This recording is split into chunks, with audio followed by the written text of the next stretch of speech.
2020 has been a year like no other. Everything we know, everything we trust, and everything we've come to rely on has changed. So how could we expect the US election to be any different? Mainstream media are telling us the race is over, Biden won, time to move on. Nothing to see here, folks. But in your gut, you know something's just not right. From the strange patterns on election night, to the weeks of suspense, to the reports of fraud that evaporate faster than Biden's memory, it just doesn't add up. Stay with me, and you'll see just what's going on behind the scenes in this election, and why the greatest threat we're facing right now is not an invisible enemy invading our bodies, but one that's invading our country and our minds.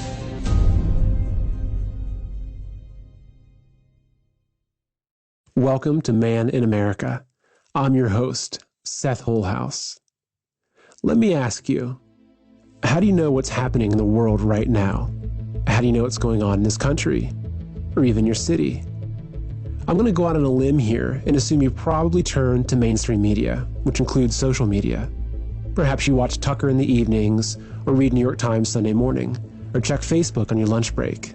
So how do you know what's going on in the US election?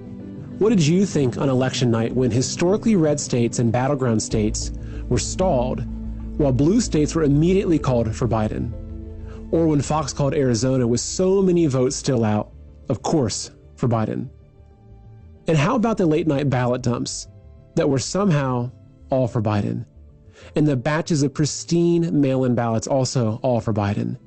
And then there were the burst water pipes, and the power outages, and the computer glitches, and issues with Sharpie pens, and lost USB drives that somehow all favored Biden. And then we have the hordes of dead voters, once again, all for Biden. The dead people really did vote for Biden. I fact-checked it.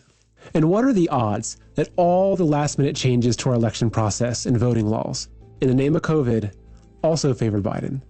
And how about all the counties with more votes than eligible voters, or where they got more mail-in ballots than they even sent out?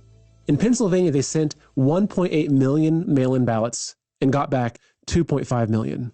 And last but not least, we've got Dominion, the voting system with ties to socialist Venezuela that was programmed to manipulate votes for Biden while sending our data to China, Iran, and Russia. And when the system crashed because of the Trump landslide, key battleground states simply decided to stop counting and head on home. When has this ever happened before in U.S. history? This is just the tip of the iceberg. Every one of these reports should be serious grounds for investigation. Thousands of poll workers, postal workers, election officials, and honest Americans, both Republican and Democrat, have come forward with photos, videos, and firsthand stories affirmed by sworn affidavits documenting massive voter fraud.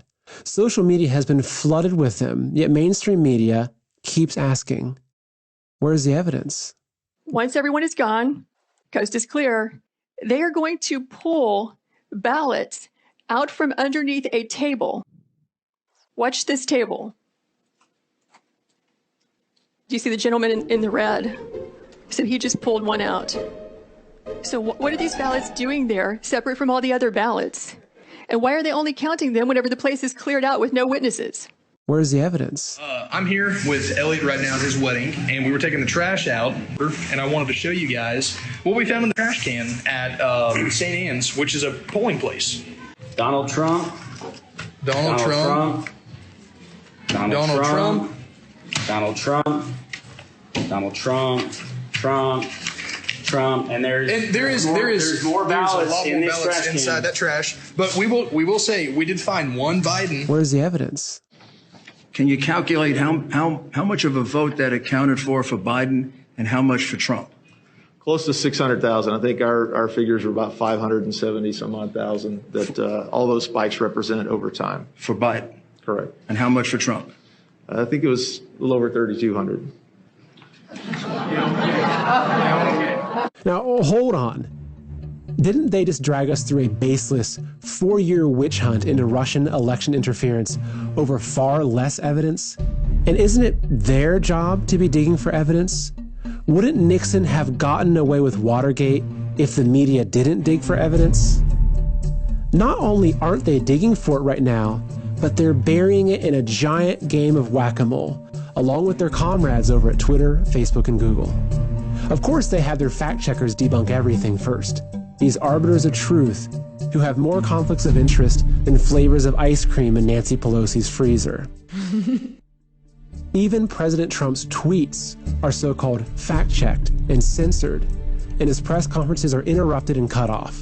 Okay, here we are again in the unusual position of not only interrupting the President of the United States, but correcting the President of the United States. Think about what this means. The President of the United States of America is being censored by U.S. companies. This whole thing reeks of corruption. And not just corruption, but treason. It's such a joke that I'd be laughing if it wasn't so serious. But it is serious. Because let's assume for a moment that just a fraction of the fraud reports are true. If mainstream media and social media didn't let you see or even talk about them, how would you even know? Think about it. If our election was stolen and our government was overthrown and yet they kept it all hidden, how would you know? If mainstream media can completely control public opinion and the flow of information, including from our president, does the truth even matter? What if I told you that every single one of our mainstream media, including Fox, is being used as a tool to manipulate public opinion and steer the outcome of the election? Perhaps a year ago, you might have called me a conspiracy theorist, but considering we've all been living in the twilight zone lately, you're probably starting to realize that anything's possible. Just try to wrap your head around this.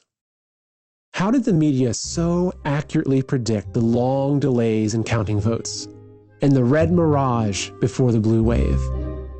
And why did they spend months downplaying the risks of mail-in ballots while sowing the seeds that Trump would claim voter fraud and refuse to concede? Do they have a crystal ball? Why did Hillary Clinton tell Biden not to concede under any circumstances all the way back in the summer? You know, Joe Biden should not concede under any circumstances. Why did they spend the last 4 years using every possible tactic to undermine Trump's presidency in the most relentless smear campaign the world has ever seen? And why did every single mainstream media rush to coronate Biden and cement him into the public mind? Now do you understand why he told voters, I don't need you to get me elected? I don't need you to get me elected. It never mattered that he hid in his basement all summer. It never mattered that only 5 people turned out to his rallies. And it never mattered that he couldn't even string a sentence together. True international effort to pressure. It never mattered that the majority of Americans chose President Trump on November 3rd. And it doesn't matter that their fraud is more obvious than the stains on Monica Lewinsky's dress. Because when you control every single channel of information, nothing else matters. Right now, big media, big tech, big government, and even celebrities are blanketing us with the narrative that Biden won, while censoring all evidence of fraud and concealing the very real truth that our nation is facing its greatest threat since the American Revolution. Because as our founding fathers knew all too well, the moment we no longer have free speech and a free press to keep the government in check, we no longer have a democracy. I'm going to level with you now. Anyone who has escaped communist China, Russia, Cuba, or North Korea can see the writing on the wall. In 1963, the communist goals to overthrow the United States were entered into congressional record. They stated, capture one or both of the political parties, infiltrate the press, gain control of key positions in radio, TV, and motion pictures. After this election, it's pretty clear these goals have been achieved. And the more you look into it, the more you see that all roads lead to China, or more specifically, the Chinese Communist Party, the CCP. Guess who owns the majority share of Disney, which includes ABC and 20th Century Fox? The CCP. Guess who owns a massive chunk of Hollywood, including AMC theaters and legendary film studios? You got it, the CCP. Guess who pays millions of dollars to mainstream newspapers, including the Wall Street Journal and the New York Times, to publish their propaganda? The CCP. And guess who's given the Biden family billions of dollars? Yes, the CCP. Now do you see why Biden is the media's darling? On the contrary, who's been the biggest thorn in the CCP's side? Who stood up to their abusive trade policies and slapped them with billions of dollars in tariffs? Who dismantled their stranglehold on manufacturing and brought American factories and jobs back home? Who stopped the pillaging of U.S. intellectual property? Who put serious penalties in place for violating religious freedoms? And finally, who had the guts to call a spade and rightfully point a finger at the CCP for concealing a virus that has crippled our entire world? President Trump. Now do you understand why they hate him so much? They've been coming after America, coming after you and I for decades, and their plan was basically complete. That is, until President Trump got in their way. Right now, we're in a battle for our republic. The enemy is already inside the gates. Even those we thought we could trust have turned on us. They're not fighting with guns and bombs, no, but with words, ideas, and narratives. Because what they're fighting for are our minds. In 1956, communist leader Khrushchev said, "We will take America without firing a shot. We do not have to invade the U.S. We will destroy you from within." I hope you can see now that the invisible enemy is communism, and the most deadly virus is the Chinese Communist Party. It sneaks into a country through the vices of corrupt politicians, businessmen, and people with power and influence. It rips through cities and towns, bodies and minds, leaving no stone unturned, no soul untouched, and a trail of death and destruction in its wake. It sows its seeds by convincing us that lies are truth, evil is good, and hatred is love, that division is unity, and that our enemies are each other. Man versus woman, rich versus poor, black versus white, left versus right. It takes root when we feel helpless, afraid, and alone. It erases our history and slanders our forefathers, and teaches our children to hate themselves, their families, and their country. It ridicules our beliefs, undermines our values, and attacks our way of life. It even demands that we kneel down in shame. But we will not be ashamed. It can't pull the wool over our eyes anymore, because we know who we are. We fought to escape tyranny. We bled to end slavery. We revere the brave men who died to secure our freedom. We welcome people of all races and religions. We love our neighbors. We help the poor. We cherish our families. We work hard for what we have. We unite in times of hardship. We know good from evil and truth from lies. And we know that our rights don't come from the government, but from God.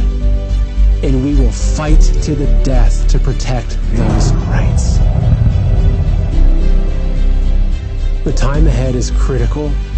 We, the people, need to call upon our president to defend us from enemies, foreign and domestic, and uphold his oath. For the time being, we still have free press and free speech at our fingertips.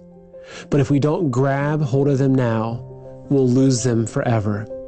Independent, honest media companies like OAN, Newsmax, and the Epoch Times will guide us out of the darkness, while mainstream media will only drag us further down. It's time to stop giving them our money, our attention, and our minds. Unlike their Facebook pages, unsubscribe from their emails, unfollow them on Twitter, delete their apps, and stop visiting their websites. Support the countless patriots who've gone through hell and high water to get this information to you.